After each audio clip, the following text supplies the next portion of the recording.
Hey, what's up guys? I'm Dan Weisinger with Weisinger Residential, and today we're going to talk about pipes. We're not talking about these pipes, we're talking about the 5 most common types of pipes, types of piping that you're going to find in your home today.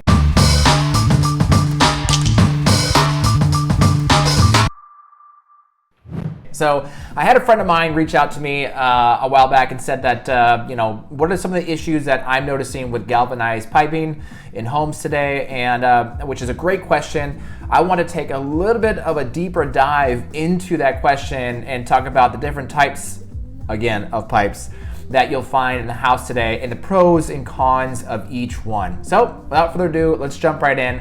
The first thing we're going to talk about, the first pipe we're going to talk about is PEX piping.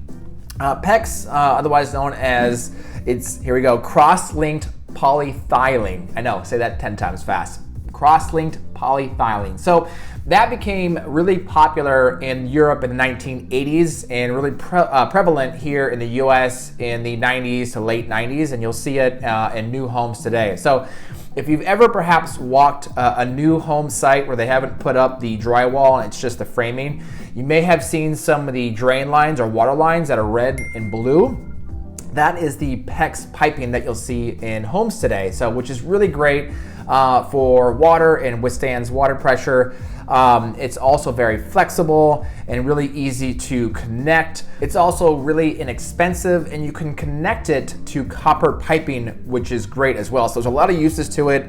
It's not very labor intensive to install PEX piping, so there's less cost in labor to put in this material as well as transporting in general, obviously with this lighter material. Now, some of the cons with PEX piping is that as far as the lifespan, it hasn't really truly been tested. It was popular in the 80s in Europe and really kind of started the late 90s. So we're not really sure exactly what the long-term lifespan is with PEX piping. Also, it cannot be recycled. So, there's no plans yet, obviously, to pull PEX out unless there's some major we But just one thing to consider, especially going green and sustainability, is that PEX piping can't be recycled, or we haven't figured out a way to reuse it in some other form. Now, the next pipe we're going to talk about is PVC pipe, and you may be familiar with this. PVC pipe you'll find most commonly in like the irrigation that waters your plants.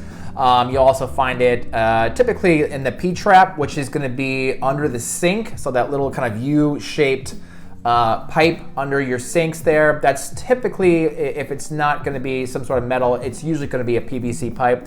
PVC pipe is polyvinyl chloride. Why you need to know the technical names, I'm not sure. You're never going to remember that, but just for fun, I'm going to say the technical names of them. Now, PVC pipe is expected to last about 100 years, and it was first started used in homes in the 1940s. Now, some of the pros to work with PVC pipe is that it is inexpensive and it's really easy to cut, so they can just make the cuts right there. And it's also really easy to work with aside from like copper and steel pipe. Now, some of the cons is when you make those cuts on PVC pipe and you have to glue it to make the joints or the angles, whatever you have to do. The issue is that they're prone to leaking, so that could be an issue there. But again, really inexpensive to fix. So if there is a leak, typically you can have someone come by, and it's inexpensive for them to make those repairs. And the next pipe we're talking about is copper piping or rigid copper piping. And this is going to be used also for drain lines inside the house. Copper piping became really prevalent in the US in the 1930s. And the great thing about copper pipes is that the lifespan is about 50 to 70 years. So a really good lifespan, and it's extremely rigid, extremely durable and reliable. There's not really too many cons with copper piping if it's in your home currently. Now, the pros, of course, is that it's durable. It stands up against a lot of pressure. So in Arizona specifically, I can't speak on other states, of course, the acceptable range of water pressure is between 40 and 80 psi.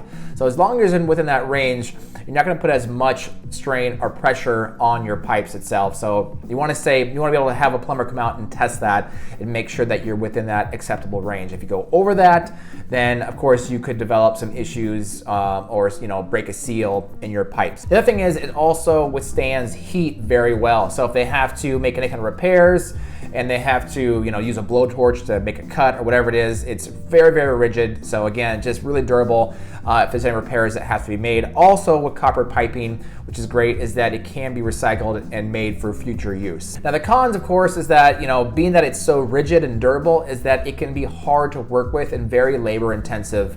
So if they're making repairs to your house or they're making an install, copper piping itself is pretty heavy in comparison to like a PEX piping.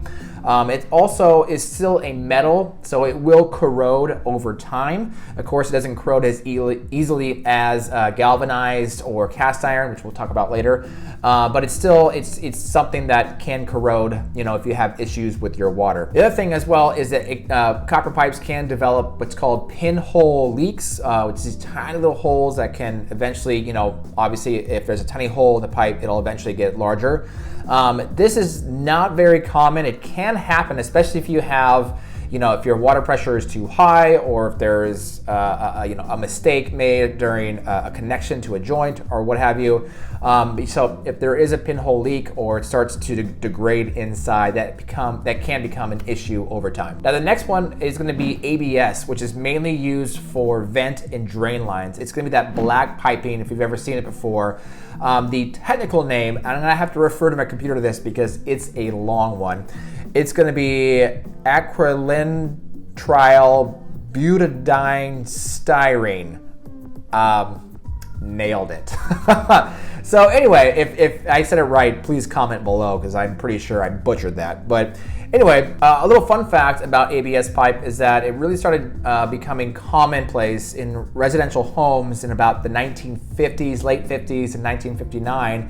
And it was used specifically by John L. Long, who was a residential developer here in Arizona. So he was one of the first ones to use ABS piping in Arizona. The expected lifespan of ABS is going to be about 50 years. The pros about ABS is that it's more durable than PVC pipes. It's great for underground exterior use, and it performs very well in colder temperatures. Now the cons, of course, is that if your temperatures tend to fluctuate, like here in Arizona in the desert, where it gets hot and very cold, it can tend to warp that material or get bends or bellies, depending on where you're at in Arizona. Of course, have a professional plumber scope those lines and check it out to make sure that you don't have those issues with your pipes. All right, the final two we're discussing today is going to be galvanized steel and cast iron piping. So galvanized steel was first used in the 1960s, and it has an average lifespan of about 60 to 70 years. So obviously very durable. It was used mainly for drainage lines, for water supply lines, as well as the gas supply line. You don't really see it used anymore for water. You'll see it more commonly for the gas supply line. But the reason being is that the issues that you're seeing with galvanized piping is that it degrades. And once it starts degrading, you tend to get this really bad buildup. We'll put a little picture maybe over here. You get a really bad buildup and corrosion in that piping to the point that it can actually seize and seal up your pipes.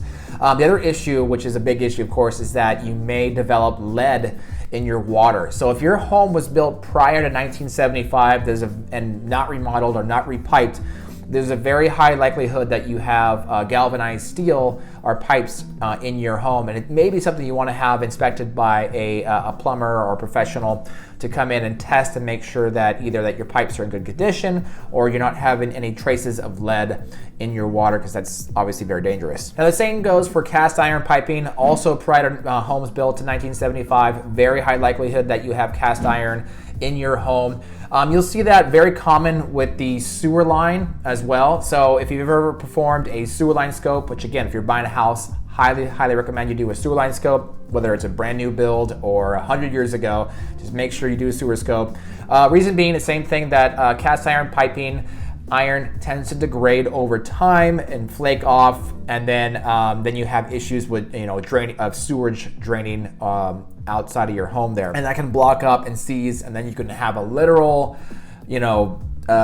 crap storm in your house, and that can be very, very expensive. So if you're getting ready to purchase a home and it's built prior to 1975, please make sure you have a sewer line scope, have someone go in there, and you might have different connections, so it could be cast iron to ABS to concrete or something. It's very common to find different connection points depending on the type of home and the age of home that you're buying, but you want to make sure that material is still in good standing, and just know that all these materials have a lifespan. The other thing to consider is I'm not a plumber, so please consult with a professional, when having your home inspected, especially with your pipes, to determine, the actual type of pipes in the house, the condition of the pipes, and what they recommend to have repaired or completely replaced entirely. So I just want to make sure to put this video together so you have a better idea of what to look for in a house. I know there's so much that goes into buying a house, and sometimes what you don't see can cost you tens of thousands of dollars, especially if you're doing a sewer line replacement, which I have helped clients do.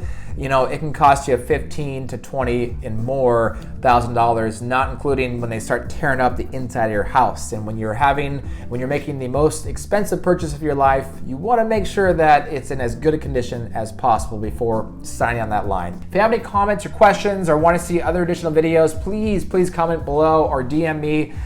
If you have questions outside of that or looking for a home or looking to sell, please feel free to connect 480-748-1270. Thanks for watching, guys.